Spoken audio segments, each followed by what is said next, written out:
عند جزيرة الحبايب في المعدية ونشوف متابعين ام بوجي الغاليين ونشوف كده الناس دي عاملة ايه. كل سنة وانت طيب. الاول اخبار حضراتكم ايه؟ نعم. اخدت قد ايه؟ اخدت ايه؟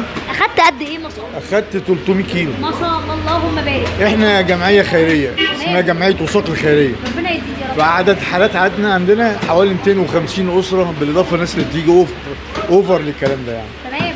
فطبعا لما سمعنا بالحاج صالح جينا من اسكندريه والله النهارده جايين من الساعه 7 الصبح عشان نحجز دور لنا ونبدا ناخد لحمه الناس ونفرحهم في العيد اللي جاي ان شاء الله بيه. اولا ربنا يجازيكم خير.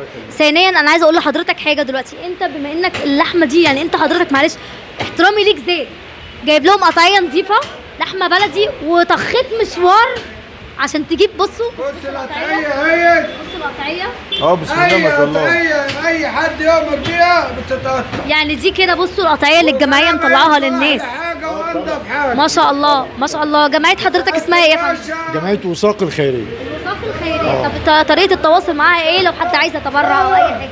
والله في ارقام تليفونات لها للجمعيه يعني موجودة في على الصفحه على الفيس. ولنا موقع على الفيسبوك اسمه وثاق الخيريه. باسم وثاق الخيريه. ربنا يجعله في ميزان حسناتكم. شرفت بحضرتك جدا. جمعيه مشهره من سنه 2012 مش على الاطعام بس، احنا بنقوم بكل وسائل الاعمال الخيريه، عمليات جراحيه وعلاجات ربنا يزيدكم يا رب. ومساعده محتاجين ربنا يزيدكم يا فندم. انا بس حابه اوريكم طبعا يعني انا اتبسطت جدا. بصوا يا جماعه ادي كده القطعيات اللي بتطلع للناس.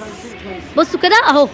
لو اللي احنا قلنا عليه واللي انت قلت عليه اتعمل. اللي احنا قلنا عليه يعني ما قالكش لا معلش. ولا اهو اهي صورت. اهو. دي للغلبان مش للغني. زيك هتاكل. ولعلمك هو زود لنا في الوزن من عنده، هو مساعده من عنده للجمعيه. والله الله يبارك لك يا رب ومتشكره جدا لحضرتك. كل سنه وانتم طيبين. ربنا يجعل في ميزان حسناتكم يا رب يا فندم. زي ما انتم شفتوا كده ادي التقطيع وادي ده كده شكل اللحمه.